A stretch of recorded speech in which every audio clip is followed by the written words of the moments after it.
Magandang araw po, Sir Misteryo. At sa lahat ng nakikinig, tawagin niyo na lang po akong Jeff, 29 na taong gulang. Ibabahagi ko ang isang karanasan namin sa bahay ng tropa kong babae na apo ng isang kilalang aswang sa lugar namin. Si Sheila ang tropa namin, apo ni Mang Ernesto, na kilala sa aming barangay bilang isang aswang. Marami na raw nakakita sa kanya sa mga kakaibang pagkakataon. Buwat-buwat ang isang malaking katawan ng puno ng buko tapos lumundag papasok sa mataas nilang gate.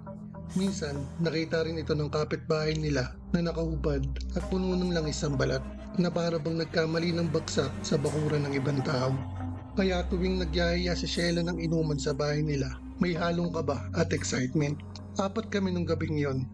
Ako, si Mark, si Sheila at kapatid niyang si Trina. Sa kwarto ni Sheila kami nag-inuman.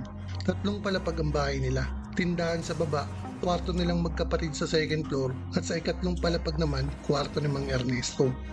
Sarado na ang gate sa baba, kaya ang madalas namin diskarte ay umakyat sa puno ng suka sa tapat ng tindahan nila at dumiretso sa terrace sa 2nd floor para makapasok.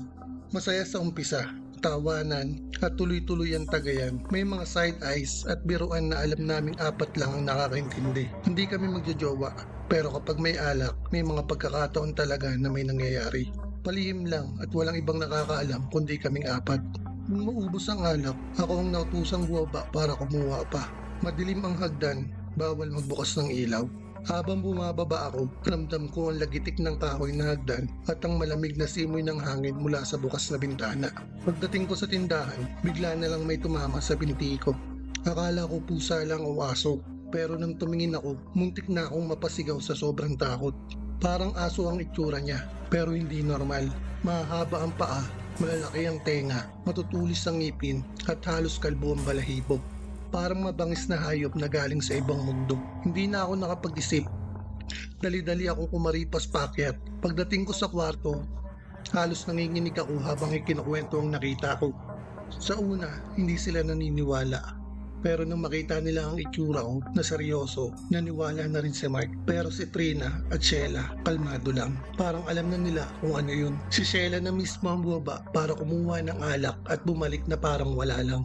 Natuloy pa rin ang inuman, pero matapos ang nangyari, mas naging kakaiba ang atmosphere sa kwarto.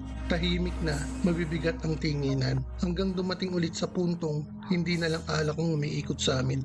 Ang huling gabing yon, may nangyaring hindi na dapat ikwento ng buo. Sekreto lang na alam naming 4. Simula noon, Sir Misteryo, naiiba na ang tingin ko sa bahay na iyon. Hindi lang tungkol sa aswang ang kwento, kundi pati na rin sa mga karanasang nangyari doon na walang ibang nakakaalam kundi kaming 4. Hanggang ngayon, tuwing naaalala ko ang gabing yon, 2 bagay ang pumapasok sa isip ko. Ang nilalang na nakita ko sa dilim at ang palihim na nangyayari sa aming 4 na hindi na muling nasundan.